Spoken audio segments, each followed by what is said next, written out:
അക്ബർ സാഹിബ് പറഞ്ഞതുപോലെ തന്നെ അക്ബർക്കയുടെ കൃതികൾ എടുത്ത് പരിശോധിച്ച് നോക്കിക്കഴിഞ്ഞാൽ ഓരോ കൃതികളുടെയും കേന്ദ്ര വിഷയം എന്ന് പറയുന്നത് വളരെ വ്യത്യസ്തങ്ങളായി കിടക്കുന്നതായിരിക്കും. ഒരു ഭാഗത്ത് കമ്മ്യൂണിസവുമായി ബന്ധപ്പെട്ട അത്തരം ദാർശനിക ചർച്ചകളാണെങ്കിൽ മറ്റൊരു ഭാഗത്ത് ഇന്റർ റിലീജിയസ് ഡിബേറ്റ്സ് ആയിരിക്കും, മറ്റൊരു ഭാഗത്ത് ശാസ്ത്രവും തത്വചിന്തയും അതുപോലുള്ള വിഷയങ്ങളൊക്കെ ആയിരിക്കും.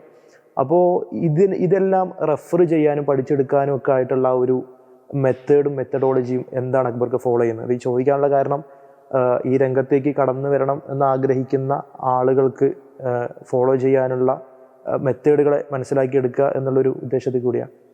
സത്യത്തിൽ ഈ പുസ്തകങ്ങളെ എൻ്റെ ഒരു സ്വാർത്ഥതൻ്റെയും കൂടി ഒരു ബൈ പ്രോഡക്റ്റാണ്.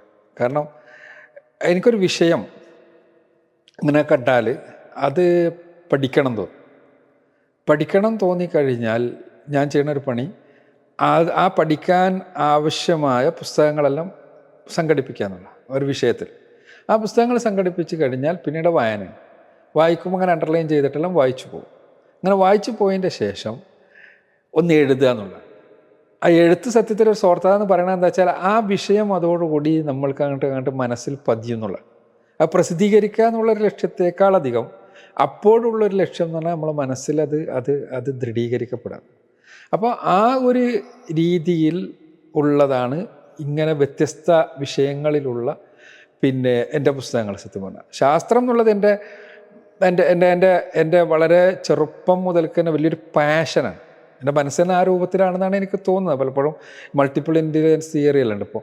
അപ്പോൾ അതനുസരിച്ച് ഞാൻ എന്നൊരു സെൽഫ് അനാലിസിസ് നടത്തുമ്പോൾ എൻ്റെ തലച്ചോറ് ആ രൂപത്തിലാണ്, കുറച്ച് ലോജിക്കൽ സയൻറ്റിഫിക് എന്നെല്ലാം പറയുന്ന രൂപത്തിലാണെന്നാണ് തോന്നിയിട്ടുള്ളത്. അല്ലാഹു. അപ്പോൾ ഞാൻ പറഞ്ഞു തരുന്നത് എന്താ വെച്ചാൽ, ഞാൻ ആദ്യമായി എൻ്റെ കാശ് എന്ന് പറയുമ്പോൾ എനിക്ക് മറ്റാവശ്യങ്ങൾക്ക് വേണ്ടി വീട്ടിൽ നിന്ന് തരുന്ന സ്കൂൾ കാലഘട്ടത്തിൽ പൈസ കൊടുത്ത് വാങ്ങുന്ന പുസ്തകം എനിക്ക് ഇപ്പോഴും ഓർമ്മയുണ്ട്. യാക്കോബ് പെരൽമാൻ എന്ന് പറയുന്ന റഷ്യൻ ശാസ്ത്ര എഴുത്തുകാരൻ്റെ ഭൗതിക കൗതുകം എന്ന പുസ്തകത്തിൻ്റെ 2 വോളിയംസ് എപ്പോഴും എൻ്റെ ലൈബ്രറിയിലുണ്ട്. അപ്പോൾ ഞാൻ പറയണതെന്ന് വെച്ചാൽ അന്ന് തന്നെ സയൻസ് എന്നുള്ളതിൻ്റെ ഒരു പാഷനാണ് എന്ന് പറയാൻ വേണ്ടി. അപ്പോൾ അതുകൊണ്ട് തന്നെ സയൻസിൽ ഓരോ വിഷയങ്ങൾ പഠിച്ച് പോവുക എന്നുള്ളത് അന്ന് തന്നെ ഒരു രീതിയാണ്. അപ്പോൾ അതിൽ പിന്നെ ഞാൻ ഡിഗ്രി സമയമായപ്പോൾ സയൻസിൽ തന്നെ ഞാൻ സെലക്ട് ചെയ്തത് ഫിസിക്സാണ്. ആ ഫിസിക്സ് പഠിക്കാൻ വേണ്ടി അപ്പോൾ ഫിസിക്സിൽ എനിക്ക് മോഡേൺ ഫിസിക്സ് ആയിരുന്നു താല്പര്യം. ആ മോഡേൺ ഫിസിക്സ് താല്പര്യം ഉണ്ടാകാൻ കാരണം കോസ്മോളജിയും അത്തരം വിഷയങ്ങൾ ആണെന്നുള്ളതുകൊണ്ട്.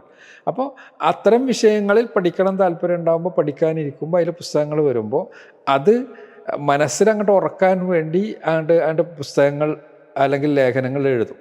അങ്ങനെയാണ് ഇത് ഉറക്കുന്നത്. ഒരു പുതിയ വിഷയം ഉണ്ടാകുമ്പോഴും അങ്ങനെ തന്നെ. അതായത് എനിക്ക് ബാലികാറാമല എന്നെല്ലാം പറയില്ലേ, ആ രൂപത്തിൽ വിചാരിച്ചിരുന്ന ചില വിഷയങ്ങളുണ്ട്. ഉദാഹരണത്തിന് സാമ്പത്തിക ശാസ്ത്രം. ഞാൻ എനിക്ക് പേടിയുള്ളൊരു വിഷയമായിരുന്നു സത്യം പറഞ്ഞാൽ. കാരണം അങ്ങനത്തെ ചോദ്യങ്ങളെല്ലാം വരുമ്പോൾ പോലും ഞാൻ ആദ്യ സമയത്തെല്ലാം ഒഴിഞ്ഞു മാറലായിരുന്നു ഒരു തലത്തിൽ. പക്ഷേ സാമ്പത്തിക ശാസ്ത്രം ഞാൻ പഠിക്കുന്നത് ഈ ഫിനാൻഷ്യൽ ക്രൈസിസ് വന്നപ്പോഴാണ്. ഫിനാൻഷ്യൽ ക്രൈസിസ് വന്നു 2008 ഫിനാൻഷ്യൽ ക്രൈസിസ് വന്നപ്പോൾ ആ വിഷയം പഠിക്കണം എന്ന് ആഗ്രഹം തോന്നി എന്നുള്ളത് മാത്രമല്ല, ആ സമയത്ത് ഞാൻ സ്ഥിരമായി ഇവിടെ ദുബായിൽ ഹോളി ഖുർആൻ അവാർഡ് കമ്മിറ്റി ക്ഷണിക്കുന്ന വർഷത്തിലുള്ള പ്രഭാഷണമുണ്ട്. ആ പ്രഭാഷണത്തിന് ക്ഷണിക്കപ്പെടുന്ന ഒരാൾ. അപ്പോൾ ആ സമയത്ത് ഇവിടുത്തെ ഇസ്ലാഹി സെൻ്ററിൻ്റെ ആളുകൾ എന്നോട് ആവശ്യപ്പെട്ടു സാമ്പത്തിക പ്രതിസന്ധി എന്നുള്ള വിഷയത്തിൽ ഒരു ടോക്ക് നടത്തണം. അപ്പോൾ ഞാനൊരിക്കലും തൊടാത്തൊരു വിഷയം അത് ടോക്ക് നടത്തുക എന്നുള്ളത് മാത്രമല്ല, എനിക്കറിയാത്തൊരു വിഷയം. ഒരു എക്കണോമിക്സ് എന്ന് പറഞ്ഞാൽ ഞാൻ സാധാരണ പോപ്പുലർ സയൻസിൻ്റെ ഒരു സൈഡിൽ നിന്ന് എടുത്തിട്ട് അതിൻ്റെ അപ്പുറത്ത് ഞാൻ ഒഴിവാക്കി വെച്ച വിഷയം. എനിക്ക് കഴിയില്ല എന്ന് വിചാരിച്ചിട്ട്. കാരണം അതിൻ്റെ ഇൻട്രിക്കസീസ് ആദ്യം തന്നെ വായിക്കുമ്പോൾ എനിക്ക് അങ്ങനെ എൻ്റെ തലച്ചോറിന് പറ്റൂല എന്ന് തോന്നുന്ന ടൈപ്പ് ഒരു സാധനം. അപ്പോൾ അത് പക്ഷേ ഇങ്ങനത്തെ ഒരു അവസരം ഉണ്ടായപ്പം എനിക്ക് പഠിക്കൽ നിർബന്ധമായപ്പോൾ ഞാൻ ആ വിഷയത്തിൽ പരമാവധി പുസ്തകങ്ങൾ സംഘടിപ്പിച്ചു, വായിച്ചിട്ട് ഞാൻ ഈ നേരത്തെ പറഞ്ഞ രീതിയിൽ തന്നെ ആ രൂപത്തിലുള്ളൊരു സിനോപ്സിസ് ഉണ്ടാക്കിയിട്ട് ഇവിടെ അവതരിപ്പിച്ചപ്പോൾ അത് ഇവിടുത്തെ ഒരു പൊതു കമ്മ്യൂണിറ്റിയുടെ മുന്നിലായിരുന്നു അവതരിപ്പിച്ചത്. അഥവാ ഒരു ഫിനാൻഷ്യൽ ആയിട്ടുള്ള രംഗങ്ങളിൽ പ്രവർത്തിക്കണം. അപ്പോൾ അവരെല്ലാം ഭയങ്കരമായി അപ്രീഷിയേറ്റ് ചെയ്തു എന്നുള്ളതൊരു വശം. അതോടൊപ്പം തന്നെ അത് കൂടുതൽ പഠിക്കണം എന്നുള്ളൊരു മോട്ടിവേഷൻ അതിനോടൊപ്പം ഉണ്ട്. അങ്ങനെയാണ് ഞാൻ ആ വിഷയം ഒന്നും കൂടി പഠിച്ചിട്ടാണ് എൻ്റെ പുസ്തകം എഴുതുന്നത്. ഞാൻ പറഞ്ഞ കാരണം എന്താ വെച്ചാൽ, ഇങ്ങനെ പഠിക്കാൻ ശ്രമിച്ചാൽ ആർക്കും ഇത് ചെയ്യാൻ കഴിയും. പുസ്തകമെഴുത്തിന് ഒന്ന് പ്രത്യേകിച്ച് പിന്നെ ഗൗരവതരമായ വിഷയത്തിൽ 2 രൂപത്തിലുള്ള പിന്നെ ഒരു മെത്തേഡാണ് പൊതുവെ ആളുകളിൽ കാണുക. അത് വേറൊരാൾ എഴുതി വെച്ചത് അത് നമ്മുടേതായ ഒരു ഭാഷയിലാക്കി മാറ്റുക എന്നുള്ളതാണൊന്ന്. അതൊരിക്കലും ഗൗരവതരമായ എഴുത്തിന് ഒരിക്കലും സ്വീകരിക്കാൻ പാടില്ലാത്തൊരു സാധനം. കാരണം നമ്മളുടെ കൺവിക്ഷനിൽ നിന്ന് മാത്രം വരേണ്ടതാണ് ഗൗരവതരമായത്. ഞാൻ പ്രത്യേകിച്ച് ഇപ്പോൾ കോട്ട്സ് എല്ലാം എടുക്കുമ്പോൾ പോലും അത് ഈ പറഞ്ഞ പുസ്തകത്തിലുണ്ട് എന്ന് ഉറപ്പ് വരുത്താതെ ഞാനൊരിക്കലും ഒരു കോട്ട് ചെയ്യാറില്ല. പിന്നെ വേറൊരാളുടെ ബുക്കിൽ നിന്ന് ഒരു കോട്ട് ചെയ്യുകയാണെങ്കിൽ അതിൽ നിന്ന് കോട്ട് ചെയ്യുകയാണെങ്കിൽ അതുപോലും ഞാൻ പറഞ്ഞുകൊണ്ടേ ചെയ്യാറുള്ളൂ. എനിക്ക് കൺവിൻസിങ് ആവണം. അപ്പോൾ ആ കൺവിക്ഷൻ വരുത്തുക എന്നുള്ളതാണ് ഒന്നാമത്തെ ഒരു ഘട്ടം തന്നെ.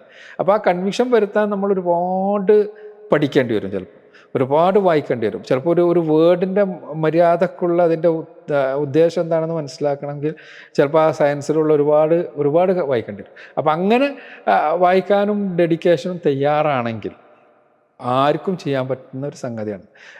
രണ്ടാമതായി ഇപ്പോൾ മലയാളമാണ് നമ്മൾ എഴുതുന്നതെന്നുള്ളവർക്ക് മലയാള ഭാഷ എന്നുള്ളത് നമ്മൾ വിഷയം പറയുമ്പോൾ നമ്മൾ വായനക്കാരനെ കണ്ടിട്ട് വായനക്കാരനക്ക് അത് മനസ്സിലാവണം. ആ ഒരു ടൈപ്പ് വായനക്കാർക്ക് ഉൾക്കൊള്ളാൻ പറ്റണം. അതല്ലാതെ നമ്മൾ വായിച്ചത് നമ്മൾ എഴുതിയത് അതേ വേണമെങ്കിൽ ഒരു വായിച്ചോട്ടെ മനസ്സിലാക്കിക്കോട്ടെ എന്നുള്ള രൂപത്തിൽ നമ്മൾ എഴുതിയിട്ട് കാര്യമില്ല.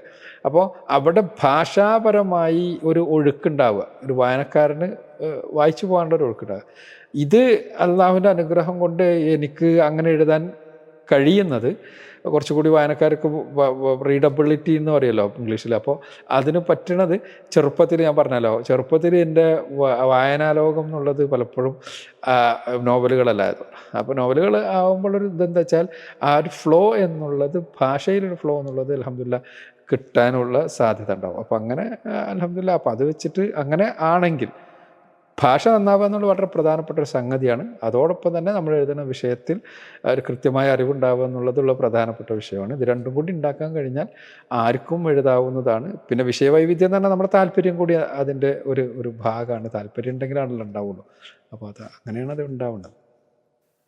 ഇപ്പോൾ അക്ബർക്കിയുടെ ഈ പറഞ്ഞ ലേഖനങ്ങളും കൃതികളും എല്ലാം മിക്കവാറും ഈ പറഞ്ഞതുപോലെ തന്നെ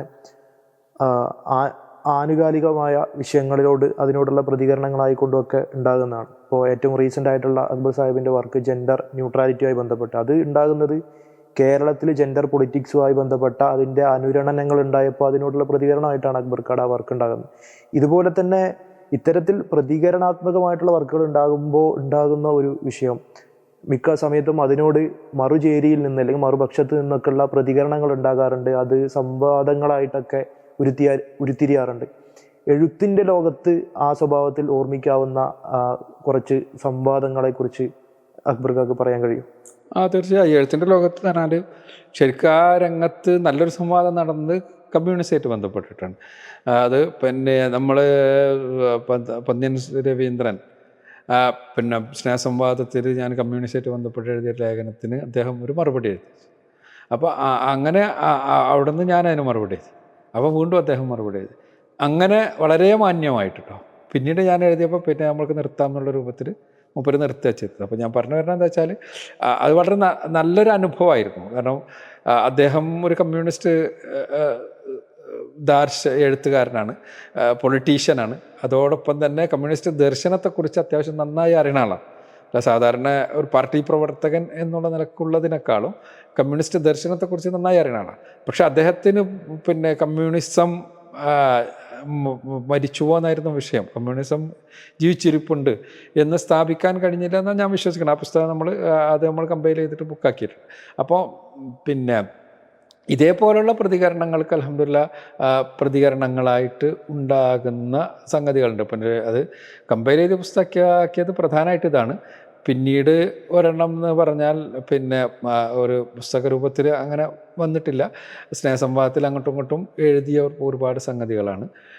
അത് ഇപ്പോൾ സ്നേഹസംവാദ മാസിക നിന്നിരുന്ന സമയത്തുള്ള ഒരു നമ്മളുടെ ഒരു പോളിസി തന്നെ എന്താണെന്ന് വെച്ചാൽ വിമർശനങ്ങൾ നമ്മൾ അതേപോലെ പബ്ലിഷ് ചെയ്യും, അതിനുള്ള മറുപടി അടക്കം എന്നുള്ളത്. അങ്ങനെ പലരും വിമർശനങ്ങൾ പറഞ്ഞിരുന്നു. അപ്പോൾ അത് നമ്മൾ മറുപടി അടക്കം പബ്ലിഷ് ചെയ്ത് വന്നിരുന്നു. പിന്നീട് വിമർശകന്മാർ നിർത്തുകയാണ് ചെയ്തത് ആ വിഷയം. അപ്പോൾ ഇങ്ങനെയാണ് ഈ ആനുകാലികങ്ങളിൽ വന്ന പ്രതികരണങ്ങൾ എന്ന് പറയാൻ പറ്റുന്നത് അതാണ്. ഇപ്പോൾ ഉള്ള നിങ്ങൾ പറഞ്ഞ ഇപ്പോൾ ജെൻഡർ ന്യൂട്രാലിറ്റി ആയിട്ടുള്ള വിഷയങ്ങൾ, അതിപ്പോൾ ഞാൻ എഴുതി കഴിഞ്ഞിട്ട് മലയാളത്തിൽ വന്നിട്ട് ഏകദേശം 1.5 വർഷമായി. പക്ഷേ അതിന് ഗൗരവതരമായ ഒരു മറുപടി ഇതുവരെ വന്നിട്ടില്ല. അത് ഞാൻ മനസ്സിലാക്കുന്നത് LGBTQ ആക്ടിവിസ്റ്റുകൾ അത്രയധികം പിന്നെ ഒരു ബൗദ്ധികമായ ഒരു പ്രതിരോധത്തിന് സന്നദ്ധമല്ല എന്നാണ്. അവർക്കുള്ള ഇതില്ല. അവർ വൈകാരികമായി ഇത്തരം സംഗതികളെ എങ്ങനെയൊക്കെ ബ്ലോക്ക് ചെയ്യാം, അങ്ങനത്തെ ഒരു ബൗദ്ധികമായ ഒരു പിന്നെ പ്രതിരോധത്തിന് പകരം അതിന് കഴിയില്ല എന്നുള്ളത് കൊണ്ട് തന്നെ വൈകാരികമായിട്ട് എല്ലാ സ്ഥലത്തും പോയിട്ട് ഇത്തരം ബൗദ്ധിക ചിന്തകളെപ്പോലും ബൗദ്ധിക ആക്രമണങ്ങളെപ്പോലും പ്രതിരോധിക്കുക അല്ലെങ്കിൽ ഇല്ലാതാക്കുക എന്നുള്ളതാണ് അവരുടെ രീതി എന്നാണ് തോന്നുന്നത്.